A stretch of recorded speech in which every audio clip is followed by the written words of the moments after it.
Shalom warga kerajaan, selamat datang di GBI Rock Surabaya. Puji Tuhan, kita sekarang berada di minggu yang baru, di bulan yang baru. Bagi Anda yang baru pertama kali beribadah bersama kami ucapkan welcome to Rock Family. Ibadah hari ini akan disertai dengan perjamuan kudus. Bapak Ibu Saudara dapat mempersiapkan roti dan anggur perjamuan agar dapat mengikuti perjamuan kudus dengan baik. Dan firman Tuhan hari ini akan dilayani oleh Gembala kita, Pastor Daniel Januar Tanujaya. Berikut beberapa informasi gereja untuk minggu ini. Rock Surabaya kembali melayani ibadah secara onsite di setiap satelit dengan jadwal sebagai berikut.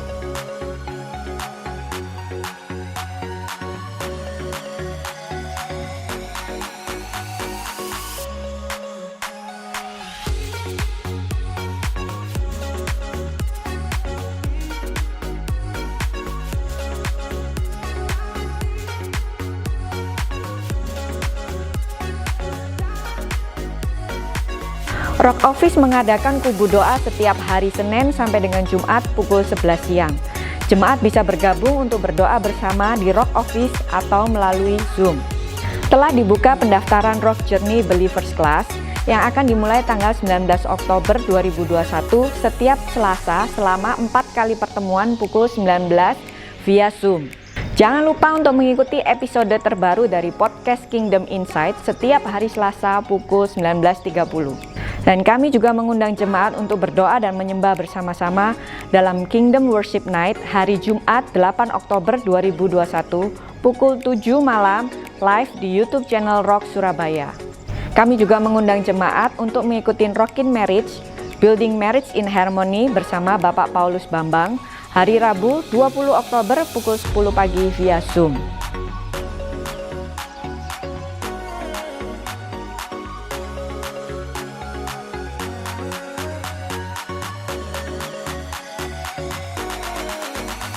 Minggu ini adalah minggu pertama di bulan Oktober. Bagi jemaat yang akan mengembalikan persepuluhan atau menabur untuk pekerjaan Tuhan dapat memberikan persembahannya melalui transfer ke nomor rekening gereja atau scan QR Code yang tertera berikut ini. Sebelum kita memulai ibadah kita hari ini, mari kita saksikan suara gembala.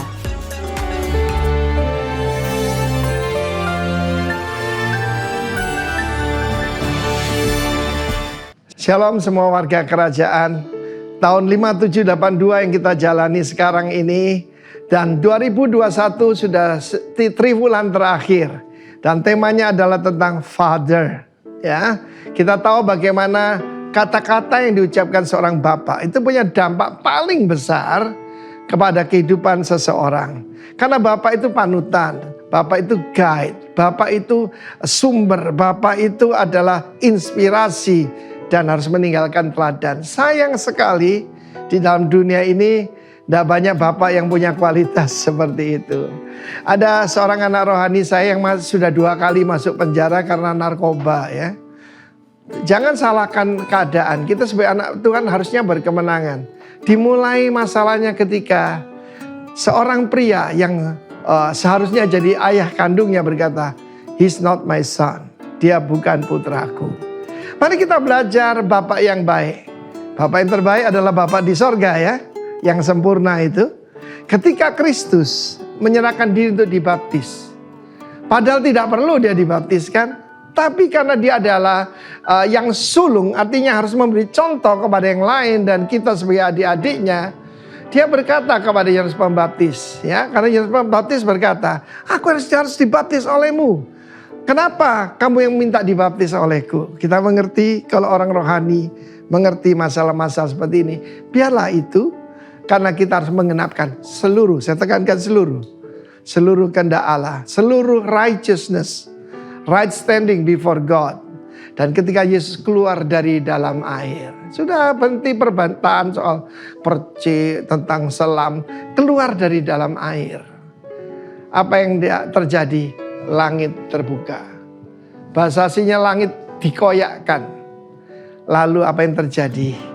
Roh Kudus turun dalam rupa seperti burung merpati atasnya. The Father made His presence known.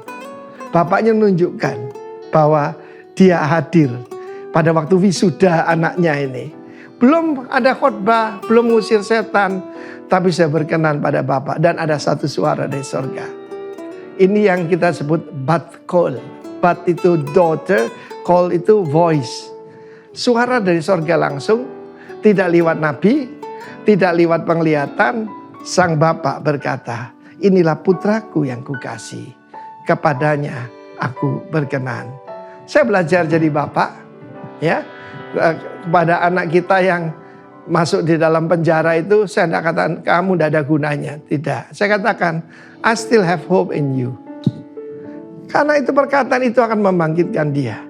Tetapi di sini, this is my beloved son in whom I'm well pleased. Apa yang disampaikan Bapak itu kepada dia?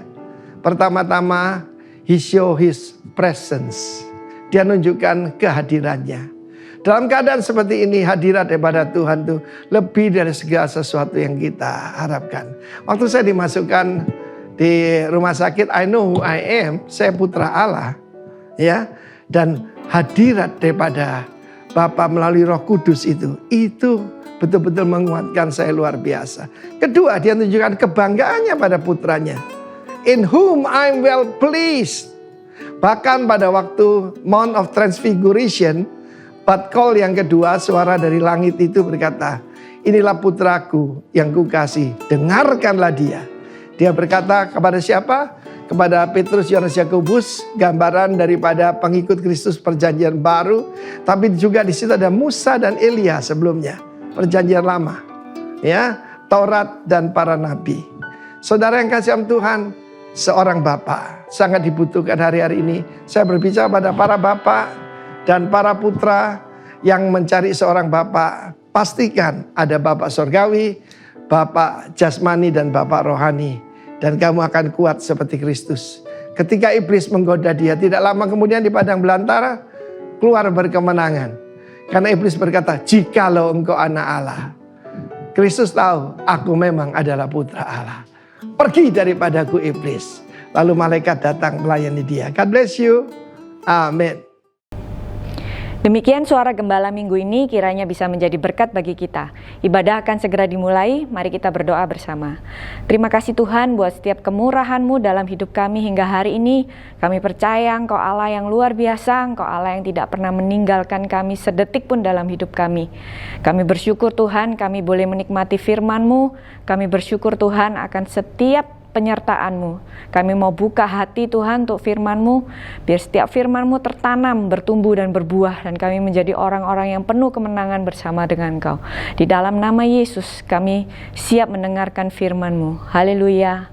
Amin. Selamat beribadah. Mari bersama kita bawa syukur, kita hampiri Tuhan dengan senyum. Terima kasih Tuhan. Kami percaya Engkaulah kekuatan kami. Gunung batu setiap anak-anak-Mu Tuhan. Dalam nama Yesus. Mari datang dengan sukacita.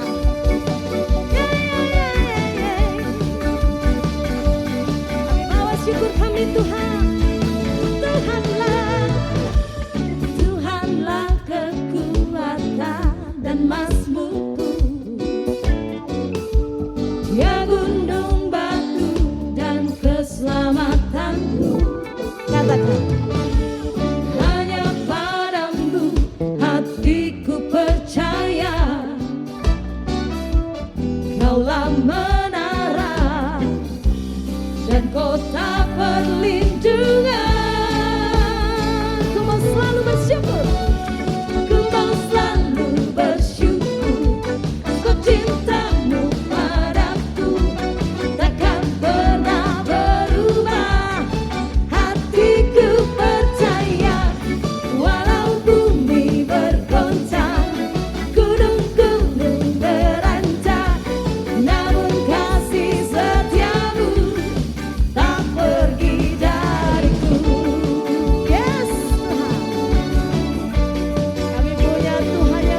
syukur. Yes. Tuhan kami tidak pernah berubah. Hatiku percaya, walau bumi bergoncang, gunung-gunung berancam, namun kasih setiamu tak pergi dariku. Haleluya, ku mau selalu bersyukur sebab cintamu padaku takkan pernah berubah. Hatiku percaya, walau bumi bergoncang, gunung-gunung berancam, namun kasih setiamu tak pergi dariku. Ku mau selalu bersyukur sebab cintamu padaku takkan pernah berubah. Hatiku percaya, walau bumi bergoncang, gunung-gunung berancam, namun kasih setiamu tak pergi dan kasih setiamu tak pergi, kasih setiamu tak pergi dariku. Amin, amin.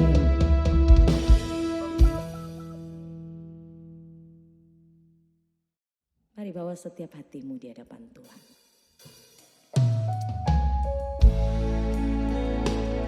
Kami nikmati Yesus. Kami nikmati Yesus membelai setiap kami. Terima kasih Tuhan, terima kasih. Terima kasih buat cintamu. Kami adalah milik Tuhan. Amin.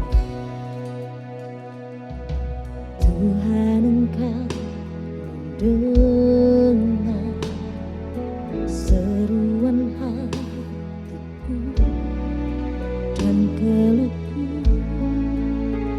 tak tersembunyi bagimu.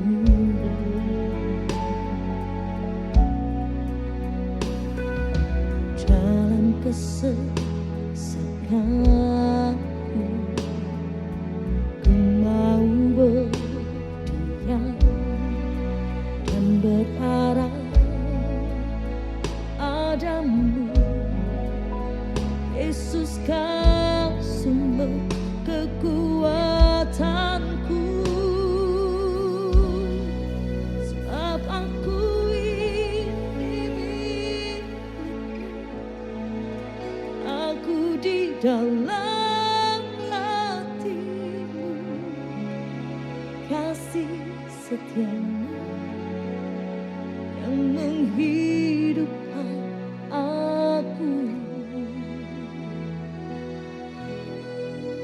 Sebab aku ini milikmu,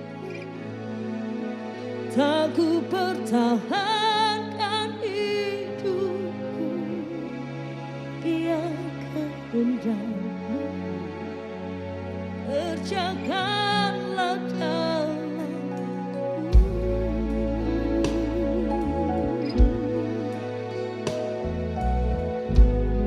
Beri Yesus dengan cinta yang terbaik. Beri Dia dengan sungguh. Terima kasih Tuhan, Engkau bersama kami. Tuhan, Engkau mendengar seruan hatiku dan keluhku tak tersembunyi bagimu. Dalam kesesakan, dalam kesesakanku, ku mau berdiam dan berharap padamu. Yesus, kau sumber kekuatanku,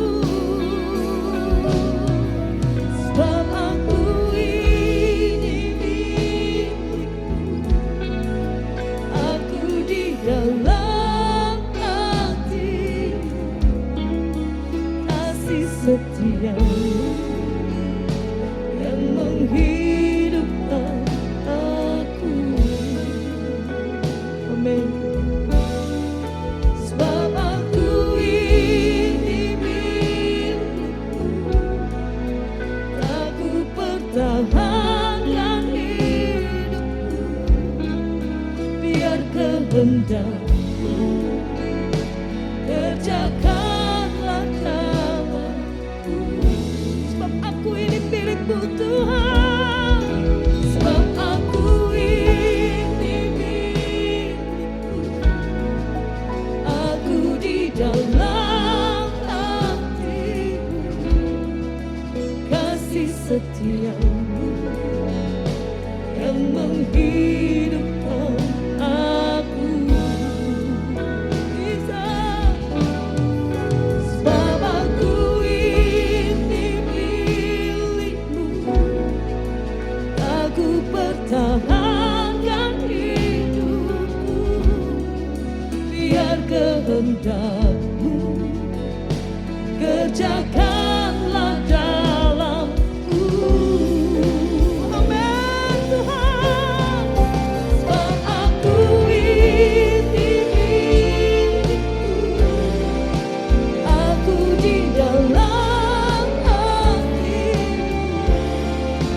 Kasih setia-Mu yang menghidupkan aku. Oh, kami milik-Mu Tuhan. Sebab aku ini milik-Mu. Aku pertahankan hidupku, biar kehendak-Mu kerjakanlah. Mari perkatakan dengan iman. Kami milik-Mu, kami milik-Mu. Sebab aku ini milik-Mu. Aku di dalam hati-Mu. Kasih setia-Mu yang menghidupkan aku. Oh Yesus. Sebab aku ini milik-Mu. Aku pertahankan hidupku, biar kehendak-Mu kerjakanlah dalamku.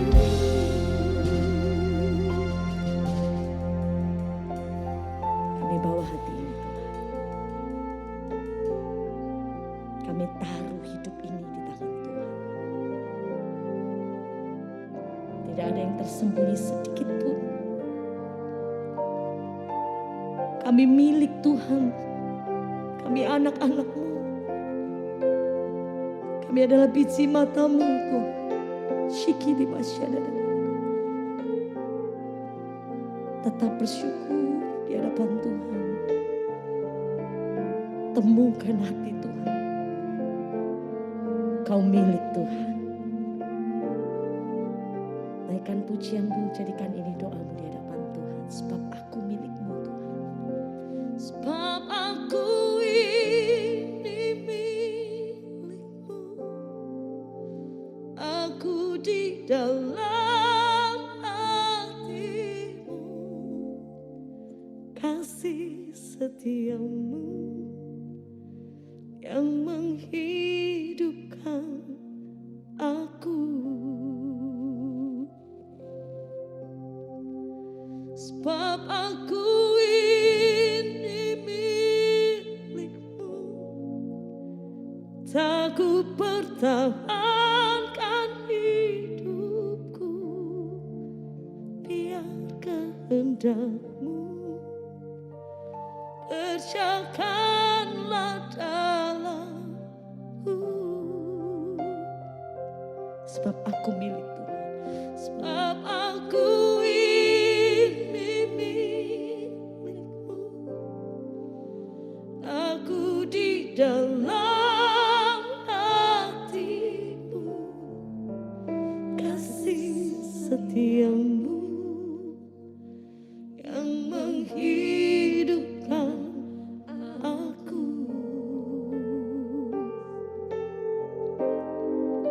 Sebab aku ini milik-Mu.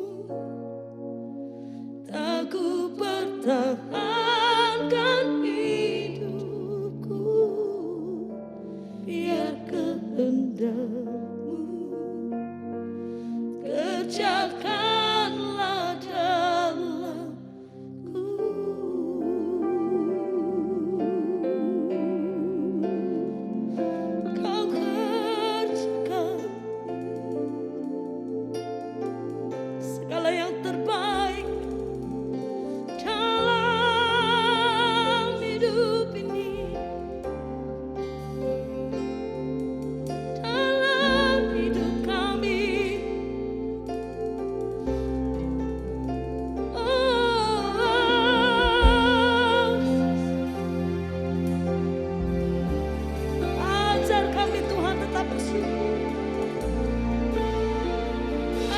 setiap kami tidak meragukan kuasa-Mu Tuhan. Kami tetap membawa pujian kami. Kami tetap membawa ibadah ini dengan sungguh di hadapan-Mu. Kami tetap membawa pelayanan kami di tangan Tuhan. Dengan hati yang tetap bersyukur Tuhan. Semua karena anugerah.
Tuhan Yesus.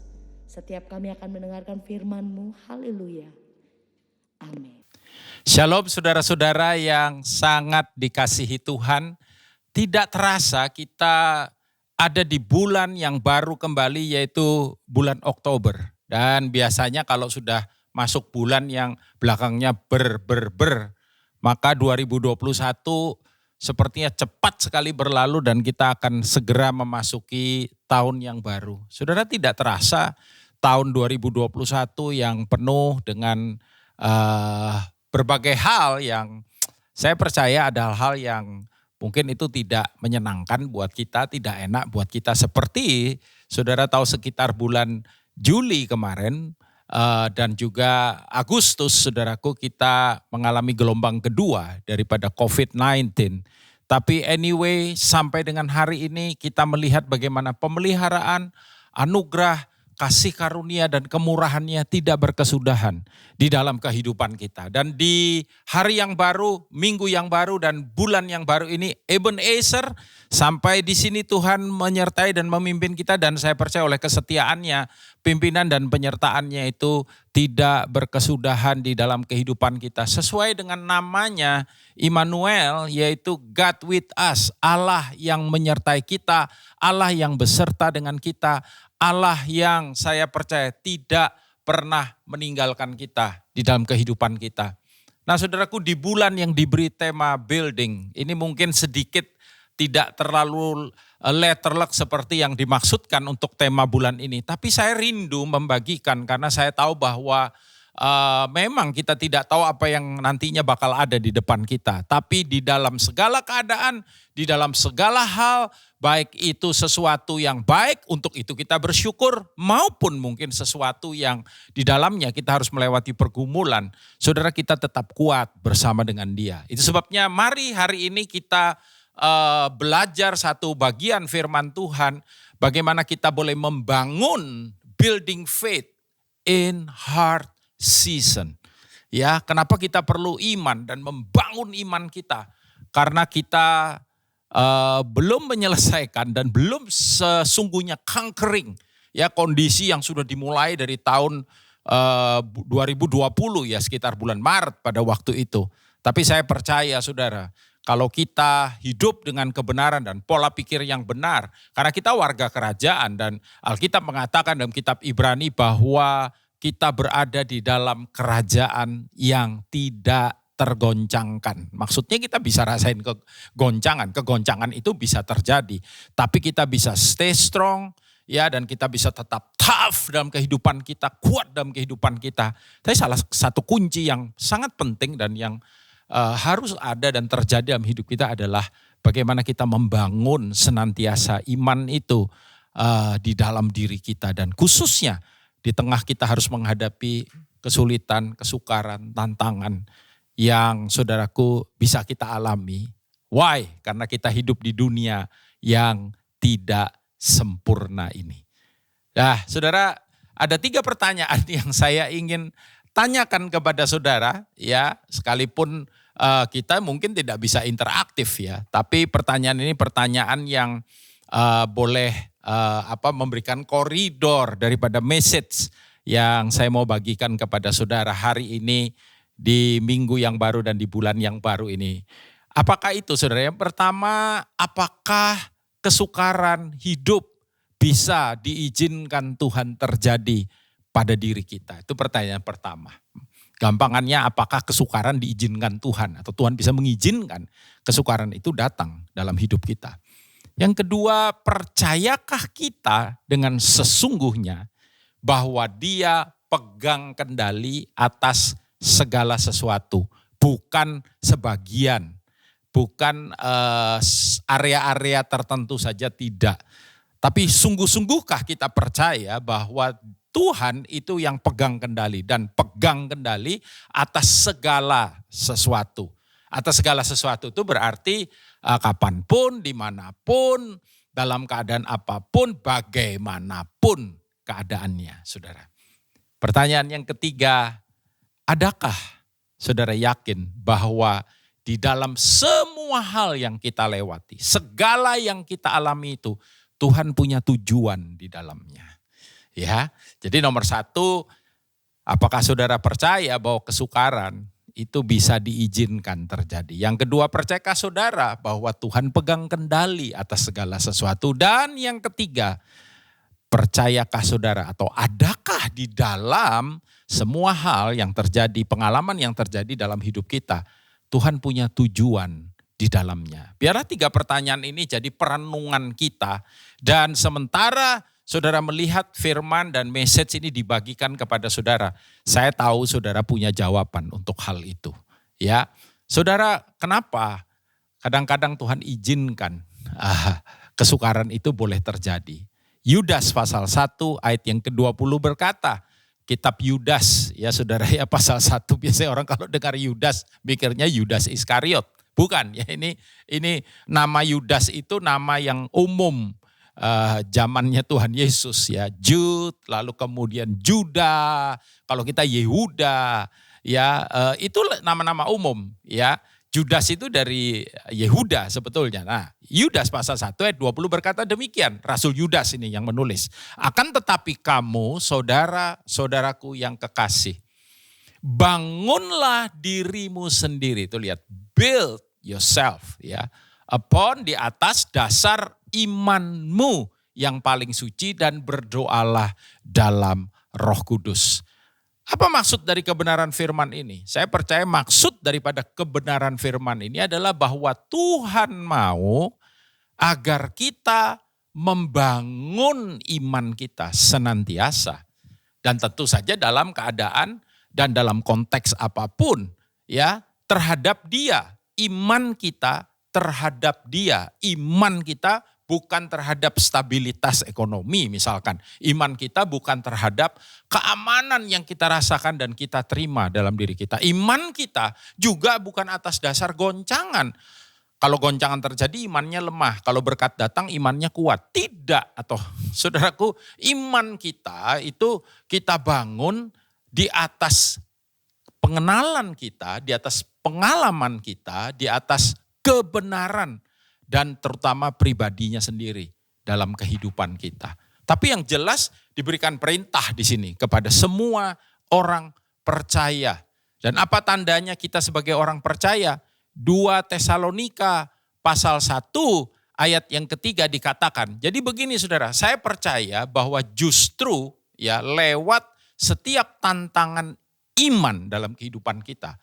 Itu merupakan sebuah hal atau katakan itu adalah merupakan satu cara, satu jalan agar justru iman kita itu bisa bertumbuh. Iman ada yang disebut dengan muscle faith, otot iman. Ya, seperti otot yang ada di tubuh kita ini. Saudara, saya tidak punya otot yang keren ya saudara ya. Kenapa? Ya karena saya tidak melatih otot saya. Saya berolahraga biasa. Tapi kalau orang-orang yang melatih ototnya dengan sesungguhnya, maka ketika dia misalkan di kolam renang dia buka kaosnya ya. Saudara bisa lihat bagaimana kemudian badannya itu tubuhnya otot-ototnya terbentuk, bicepnya, tricepnya dan lain sebagainya terbentuk dengan keren. Orang bilang wow ya saudara, kenapa? Karena otot itu ditarik, di-enlarge, dilenturkan, dilatih, dididik. Seperti otot jasmani yang dilatih dengan keras, maka persoalan dalam kehidupan kita itu melatih otot iman kita. Dan karena hal itu terjadi, maka di dalam 2 Tesalonika 1 ayat 3, ini yang Tuhan inginkan terjadi dalam kehidupan kita. Dikatakan kami wajib selalu mengucap syukur kepada Allah. Kenapa? Karena kamu saudara-saudara dan memang patutlah demikian. Sebabnya apa? Dikatakan karena imanmu makin bertambah dan kasihmu seorang akan yang lain makin kuat di antara kamu. Perhatikan itu saudara. Karena dikatakan imanmu makin bertambah. Artinya apa? Setelah iman itu tadi dikatakan bangun itu di atas dasar ya yang paling suci di dalam kehidupanmu. Dasar pengenalanmu, dasar pengalamanmu bersama dengan Tuhan. Dasar kecintaanmu akan kebenaran firman-Nya. Maka dikatakan iman itu akan bertumbuh, saudara. Iman itu sebagaimana otot itu growing, ya, stronger, saudaraku. Bahkan larger di dalam kehidupan. Demikian juga dengan iman kita. Iman kita jadi lebih kuat, jadi lebih sehat. Ototnya jadi kuat. Dan otot kalau kuat tuh bisa diandalkan. Ya saudara, orang yang punya otot kuat, dia bisa angkat beban lebih berat, lebih besar. Saudaraku dibandingkan dengan kita yang otot kita tidak terlalu terlatih ini, yang belum terlatih ini. Ya saudara, dan dengan demikian Roma pasal 1 ayat yang ke-17, mari kita buka firman ini. Roma pasal 1 ayat yang ke-17 berkata demikian. Sebab di dalamnya nyata kebenaran Allah yang bertolak dari iman dan memimpin kepada iman. Tadi dikatakan setelah dibangun maka Tuhan mau iman kita itu bertumbuh dan kemudian kehidupan kita. Inilah gaya hidup orang benar, saudara. Apakah itu? Inilah gaya hidup warga kerajaan. Saudaraku, apa itu? Yaitu dikatakan bertolak dari iman dan memimpin kepada iman. Jadi kita gak bisa hidup tanpa iman. Makanya gak heran kita dibilang orang beriman. Itu sebabnya membangun iman kita. Itu merupakan hal yang wajib dilakukan. Kalau saudara mau jadi orang percaya. Kenapa? Sebab dikatakan demikian. Sambungan daripada ayat ini. Seperti ada tertulis.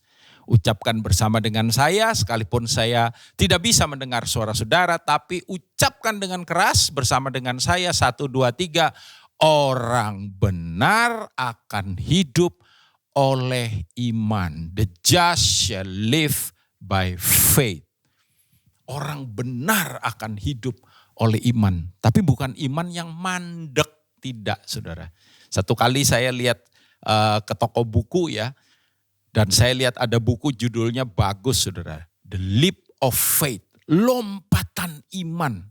Bahkan dikatakan bangun iman, iman bertumbuh, iman yang kuat, yang sehat, yang gede. Itu bahkan tidak proses yang pelan-pelan, tidak. Bahkan bisa terjadi dikatakan lompatan iman. Dan warga kerajaan, saya beritahu saudara semua, saudara yang dikasihi Tuhan, bahwa Tuhan mau kita hidup oleh iman. Itulah tandanya kita orang benar dikatakan. Atau lebih tepatnya orang yang dibenarkan. Saudara mungkin berkata, Pak, amin Pak, saya setuju Pak, haleluya. Ya, saya ngerti sekarang kenapa hari ini saya harus alami tantangan ini dalam kehidupan saya. Kalau ada saudara yang hidupnya baik-baik saja, puji Tuhan, tetap kita harus prepare. Ya saudara ya, kita harus persiapkan.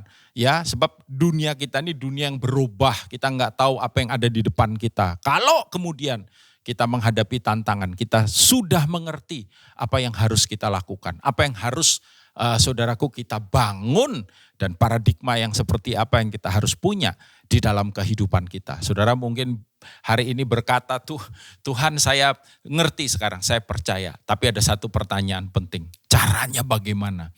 Bagaimana saya bisa membangun iman itu di dalam kehidupan kita? Nah saudara, ini salah satu pelajaran penting dari Bapak kita, Bapak leluhur kita yang disebut Bapak orang yang percaya, orang yang beriman, yaitu Abraham, saudara. Ada contoh kehidupan yang kita bisa belajar dan Tuhan pakai untuk saudaraku memberikan kepada kita understanding how we can build our faith in hard season. Di tengah-tengah keadaan yang tidak mudah, bagaimana iman kita justru makin bertumbuh. Buka bersama saya kitab Roma Fatsal yang keempat. Saudara, kita akan baca perikop dari Roma pasal yang keempat ini ya. Tapi kita mulai dari ayat 16 dan 17 dulu, saudara. Roma pasal 4 ayat 16 dan ayatnya yang ke-17. Dikatakan demikian, karena itulah kebenaran berdasarkan iman, supaya merupakan kasih karunia. Sehingga janji itu berlaku bagi semua keturunan Abraham. Bukan hanya bagi mereka yang hidup dari hukum Taurat, tetapi juga bagi mereka yang hidup dari iman Abraham, sebab Abraham adalah Bapak kita semua. Seperti ada tertulis, engkau telah kutetapkan menjadi Bapak banyak bangsa, termasuk bangsa Indonesia hari ini, saya percaya. Di hadapan Allah yang kepadanya ia percaya, yaitu Allah yang menghidupkan orang mati dan yang menjadikan firman-Nya, yang menjadikan dengan firman-Nya, apa yang tidak ada menjadi ada. Saudara bayangkan itu. Ya, iman yang seperti itu yang Alkitab berkata Tuhan mau kita mengerti, kita pahami. Tapi bagian ini menjelaskan apa sih sama kita saudara? Bagian ini menjelaskan kepada kita apa yang saya sebut dengan koneksi hubungan. Saudara harus mengerti. Iman itu tidak berdiri sendiri, saudara. Atau lebih tepatnya ada hal-hal yang berpengaruh terhadap iman kita. Ya, dan nomor satu ini sangat penting dan sangat luar biasa dan ini harus kita miliki, saudara. Apakah itu? Kita memahami koneksi antara iman dengan kasih karunia, saudara. Ya, iman dengan apa? Kasih karunia.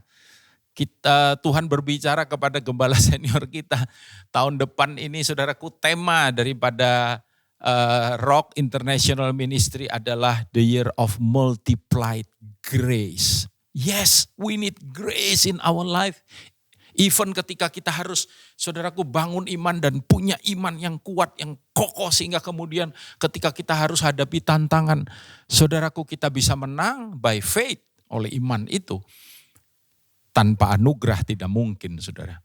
Ya, di dalam terjemahan New Living Translation, saudara, ayat yang ke-16 ini jadi lebih jelas kita pahami. Kalau di dalam bahasa Indonesianya kan dikatakan, karena itulah kebenaran berdasarkan iman, supaya merupakan kasih karunia sehingga janji itu Ini janji apa? Kalau saudara baca ya pasalnya, konteksnya daripada ayat ini, yang dimaksud janji itu adalah bagaimana Tuhan berjanji memberikan keturunan kepada Abraham dan Sarah.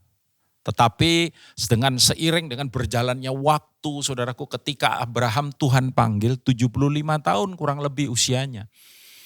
Aku akan berikan kepada kamu keturunan. Keturunanmu akan seperti bintang di langit banyaknya. Ya, tapi berjalannya waktu tahun ke tahun, saudaraku, 5 tahun, 10 tahun, sampai 25 tahun, kurang lebih 100 tahun umur Abraham dan 90 tahun umur Sarah. Anaknya enggak nongol-nongol, anaknya enggak keluar-keluar, saudara. Ya, dan saudaraku, bagaimana dengan janji yang tidak enggak kunjung tiba, enggak kunjung datang. Pernah enggak saudara dijanjiin? Tapi janji itu cuman kayak lagu zaman dulu, janji-janji tinggal janji. Ya, bulan madu hanya mimpi katanya. Ya saudaraku, cuman mimpi aja, mana janjinya. Tuhan katanya ini, katanya itu dan lain. Saudara, mari kita belajar. Ya, kok tambah sulit malah tambah sukar Tuhan. Ya, apa yang ditulis di Alkitab tuh supaya jadi contoh dan mengajar kita, agar kita bisa menghidupi setiap kebenaran di situ, dan saya beritahu saudara, mengalami berkatnya juga saudara dalam kehidupan kita. Ya, di dalam terjemahan New Living Translation dikatakan, so the promise is received by faith. Jadi dikatakan janji itu diterima oleh iman. Lalu dikatakan it is given as a free gift. Kita mesti hidup dengan mentalitas kita nih umat yang mengalami kasih karunia, umat berkasih karunia, grace given people, ya saudara ya. Di dalam terjemahan NLT dipakai istilah anugerah kasih karunia itu free gift, ya. Gift itu adalah pemberian yang diberikan tidak ada syarat apa-apa, itu diberikan karena si pemberi ingin memberi. Ya, makanya definisi lain, kata yang dipakai untuk menggantikan grace adalah unmerited favor. Favor yang diberikan kepada mereka yang bahkan tidak pantas menerima. Nah, ini yang justru seringkali jadi halangan. Masa Tuhan gampang sekali, masa cuman percaya aja, cuman iman aja. Nah, dikatakan janji itu diterima itu oleh iman. Jadi saudara pengen ada perubahan, pengen ada terobosan dalam kehidupan saudara. Terimanya mesti dengan iman. Karena apa? Karena itu adalah merupakan anugerah, itu adalah merupakan kasih karunia. Masa iya sih gitu? Ya, iya saudara. As long as kita apa? Terimanya dengan iman percaya kita. Karena kita tahu siapa dia. Makanya pengenalan akan Tuhan gak bisa cuman di sini, saudaraku.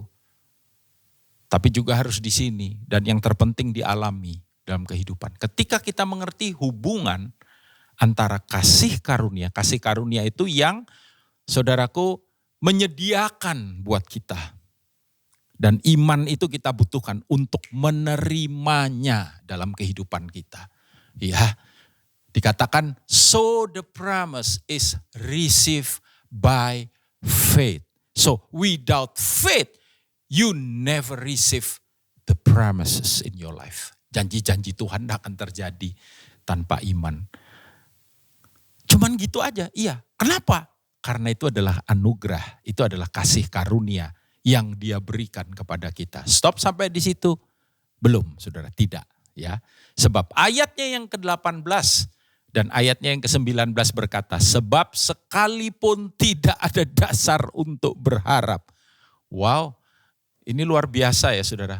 Memang sudah nggak ada dasar untuk berharap. Sebab apa saudara? Secara manusia, secara fisik saudaraku. Tidak ada dasar untuk berharap. Karena Abraham sudah sangat tua, sudah lanjut umurnya. Sarah bahkan rahimnya sudah tertutup. Alkitab sendiri yang menulis. Karena itu dikatakan sebab sekalipun tidak ada dasar untuk berharap. Namun, nah ini yang Tuhan mau kita alami, kita bawa ada dalam kehidupan kita. Abraham berharap juga dan percaya. Kalau saudara sekarang lagi buka Alkitab cetak itu di Stabilo saudara. Namun Abraham berharap juga dan percaya bahwa ia akan menjadi bapak banyak bangsa. Menurut, ini kuncinya, yang telah difirmankan, demikianlah banyaknya nanti keturunanmu. Apa akibatnya? Imannya tidak menjadi lemah walaupun ia mengetahui bahwa tubuhnya sudah sangat lemah karena usianya telah kira-kira 100 tahun dan bahwa rahim Sarah telah tertutup. Kalau yang pertama tadi kita ngerti koneksi iman dengan kasih karunia. Yang berikut ini kita mengerti koneksi antara iman dengan pengharapan, saudara. Pengharapan itu seperti cetak biru dari iman, dikatakan demikian. Ibrani 11 ayat 1 berkata, faith, hope is the substance of faith. Ya, iman adalah dasar dari segala sesuatu yang kita harapkan. Maksudnya apa Pak Daniel? Maksudnya sederhana, kalau harapannya hancur, imannya otomatis akan hancur saudara. Kalau harapannya hilang, imannya akan pupus. Ya, selama ada pengharapan. Makanya tadi dikatakan kuncinya apa saudara? Namun Abraham berharap juga, sekalipun tidak ada dasar untuk berharap. Makanya kadang-kadang antara realita, saudaraku, dengan apa keteguhan hati kita, iman kita terhadap setiap janji Tuhan, itu dua hal yang berbeda. Nah, kita kan bukan berarti saya kemudian mengajarkan saudara untuk tidak hidup dalam realita, tidak saudaraku. Kita ini hidup di dunia nyata, ada realita yang kita hadapi. Tapi ada satu hal yang di atas realita, makanya ada istilah supernatural, supranatural. Realita itu natural.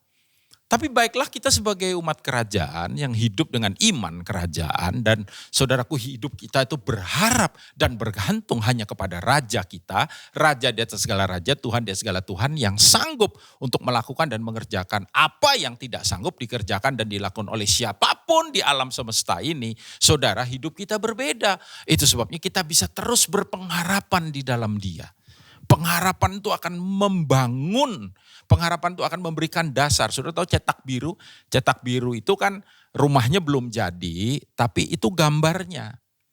Ya, skemanya, gambarnya.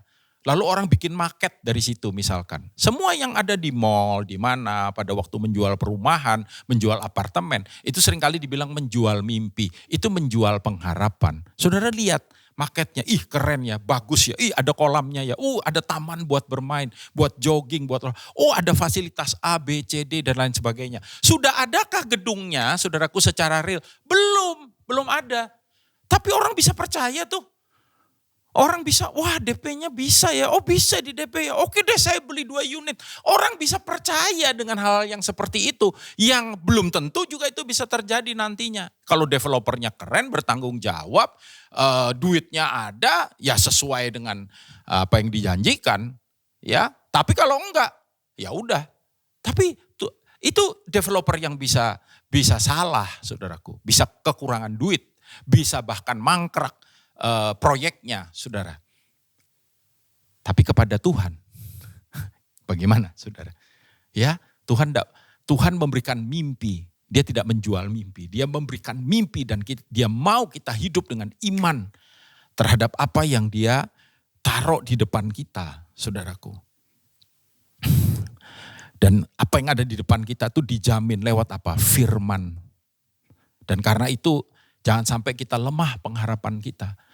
Alkitab bilang tubuhnya sudah sangat lemah, sudah tidak mungkin, sudah mustahil kalau ketemu dengan teman-teman yang bilang, aduh Bram, ya Sarah nyadar kayak gitu ya. Udah gak mungkin, sudahlah gak mungkin kamu bisa, aduh ya. Saudara, tapi Alkitab saya senang dengan perkataan, namun Abraham berharap juga. Karena apa saudara? Karena pengharapannya itu tidak kosong, tidak sia-sia. Sebab dia percaya kepada Raja yang setia. Ketika kita berdoa kita bilang amin, atau ada ucapan iman kita bilang amin. Amin itu salah satu artinya adalah Tuhan Raja kesetiaan. Dia tuh dapat diandalkan, dia gak pernah bohong. Dia teguh dengan setiap janji. Salah satu nama Tuhan adalah Emunah, faithful, setia, loyal. Orang bisa berubah, Tuhan gak berubah. Ketika kita memahami koneksitas antara pengharapan dengan iman, saudara, hidup kita berkemenangan apapun yang kita alami. Dan the last but not least, ayat 20, 21 dan 22, tetapi terhadap janji Allah, catat itu, terhadap janji Allah. Janji manusia bisa batal, janji Allah enggak. Ia tidak bimbang karena ketidakpercayaan. Malah ia diperkuat dalam imannya dan ia, lihat ini, memuliakan Allah. Salah satu orang hidup dalam iman itu suka memuji, suka menyembah. Para penyembah, para pemuji dan harusnya umat kerajaan. Kita semua ini adalah, dia raja, dia layak dipuji saudara. Bukan hanya karena kita diberkati, kita bersyukur. Tapi itu adalah merupakan bagian dari membangun iman kita, saudaraku.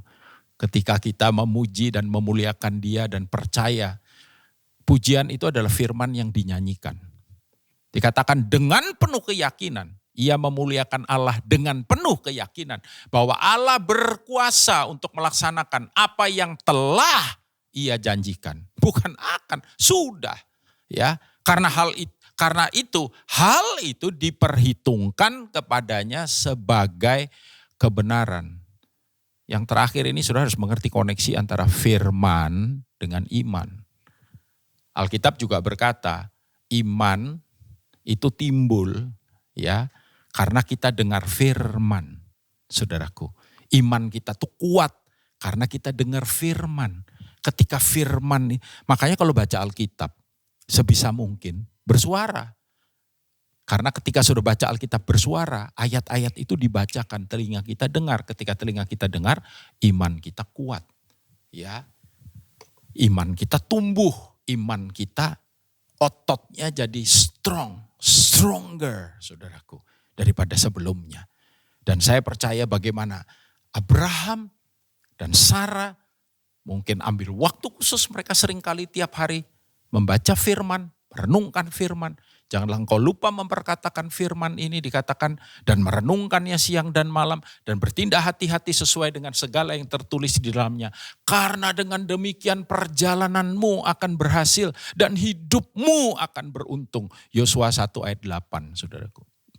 Di dalam Mazmur 1 dikatakan juga orang yang hidupnya itu mencintai Taurat Tuhan dan yang merenungkannya siang dan malam, maka ia akan seperti pohon yang ditanam di tepi aliran air, yang berbuah pada musimnya, yang daunnya tidak layu, dan yang apa saja diperbuatnya berhasil.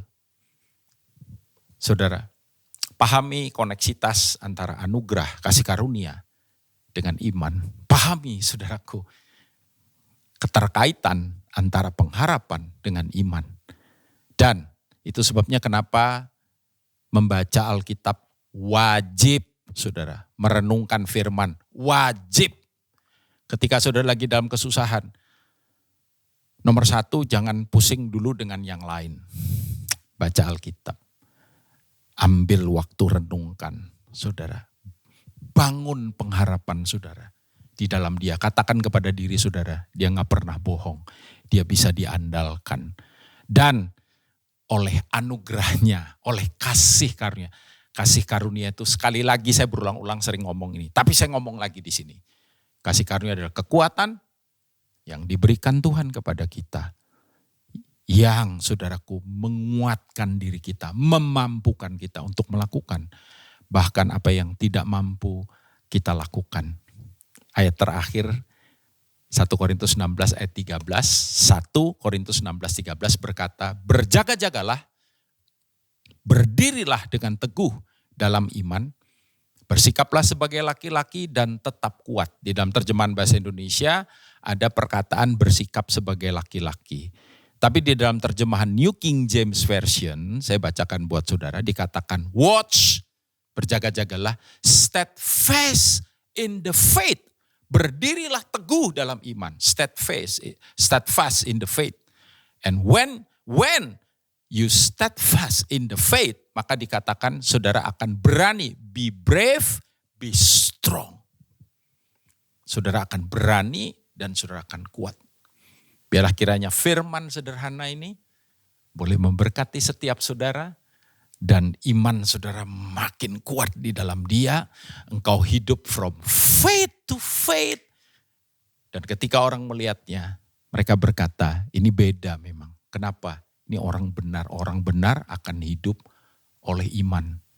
Maka saya percaya saudara akan mengalami kemenangan dan bahkan saudaraku, saudara lebih more than conqueror dalam hidup saudara.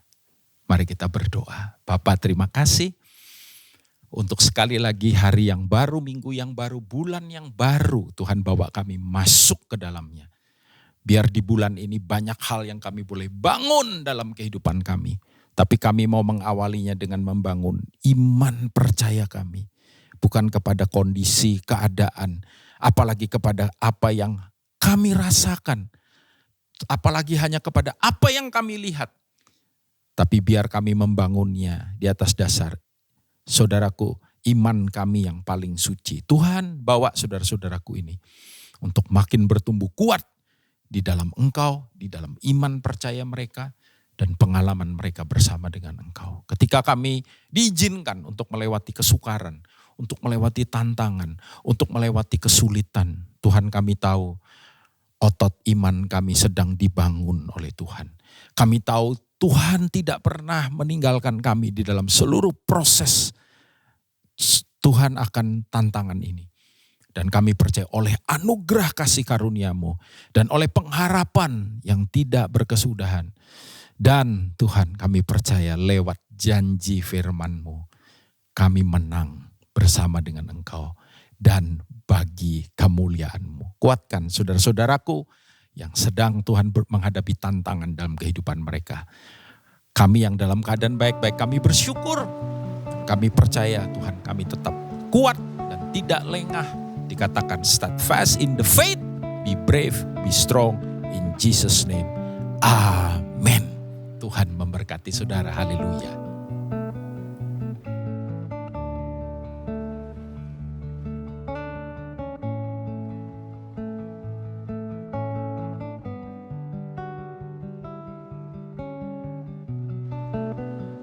Saudara-saudara yang terkasih, saudara akan bersama-sama masuk di dalam perjamuan ini dan dari minggu ke minggu saudara melakukannya. Saya percaya dan saya berdoa saudara melakukannya bukan karena hanya sebuah tradisi atau kebiasaan, sekalipun ini kebiasaan yang baik.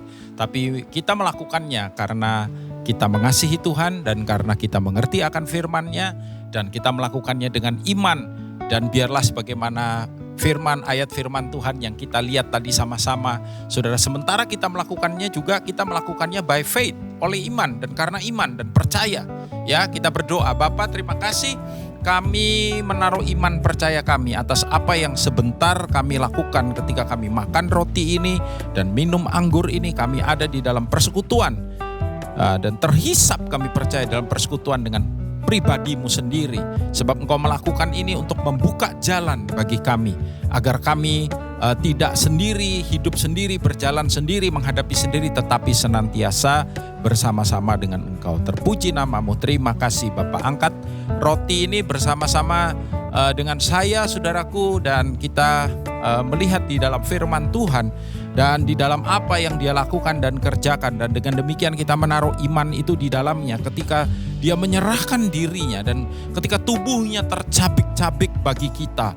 Menebus akan kesalahan dan membayar akan segala dosa di dalam kehidupan kita. Sehingga kita menjadi orang benar, kita menjadi orang yang merdeka, menjadi orang yang bebas, dan menjadi orang yang hidup dengan janji-janjinya, yaitu firman kebenarannya. Terima kasih Tuhan, kami bersyukur. Karena itu saudara-saudara, bukankah roti yang telah dipecah-pecahkan ini adalah merupakan persekutuan kita dengan tubuh Kristus. Amin. Kita makan sama-sama dalam nama Yesus.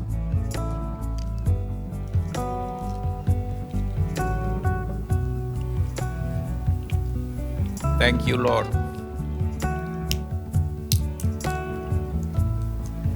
Terima kasih Tuhan, angkat cawan ini bersama-sama. Tuhan Yesus berkata, inilah cawan perjanjian baru yang dimeteraikan oleh darahku. Darah penebusan yang melepaskan kita dari kutuk dan membawa kita hidup di dalam berkat yang daripada Dia. Karena itu saudara-saudara, bukankah cawan pengucapan syukur yang di atasnya kita ucapkan syukur. Ini adalah persekutuan kita dengan darah Yesus. Amin. Minum sama-sama dalam nama Yesus. Terima kasih Bapa, kami mengucap syukur untuk Sang Putra yang Kau karuniakan, yang boleh datang ke dunia ini. Hari ini kami peringati dan kami menaruh iman kami atas apa yang sudah dikerjakannya dan apa yang kami baca di dalam kitab suci. Biarlah kiranya itu menjadi landasan dan dasar bagi kami semua. Kami akan memasuki minggu yang baru ini bersama dengan Engkau, dan kami tahu kami tidak sendiri. Kami percaya di dalamnya kami boleh melihat setiap janji-Mu dinyatakan. Angkat kedua tangan saudara, terimalah berkat saudaraku. Berkat yang terbaik, berkat yang datangnya dari Sang Raja, berkat yang menyertai saudara, yang membuat apa yang kau kerjakan berhasil, berkat yang memperluas daerahmu, berkat yang membawa hidupmu memuliakan Dia. Di dalam dan lewat hidupmu namanya senantiasa dipermuliakan. Di dalam keluargamu, di dalam komunitasmu. Dan biar kiranya terimalah berkat ini dengan iman di dalam nama Tuhan Yesus. Semua yang percaya katakan sama-sama. Amin, amin, amin. Tuhan memberkati saudara. Selamat hari Minggu, haleluya. Terima kasih sudah beribadah bersama kami di GBI Rock Surabaya. Kami percaya kita semua sudah diberkati dengan ibadah hari ini. Bagi jemaat yang memerlukan bantuan doa, informasi komsel dan pelayanan lainnya bisa menghubungi nomor hotline Rock Surabaya berikut ini. Ibadah kita minggu depan akan dilayani oleh gembala senior kita, Pastor Timotius Arifin Teja Sukmana. Jangan lupa untuk share link ibadah ini agar bisa menjadi berkat untuk banyak orang. Dan jangan lupa untuk follow, like, subscribe sosial media Rock Surabaya. See you next week. God bless you all.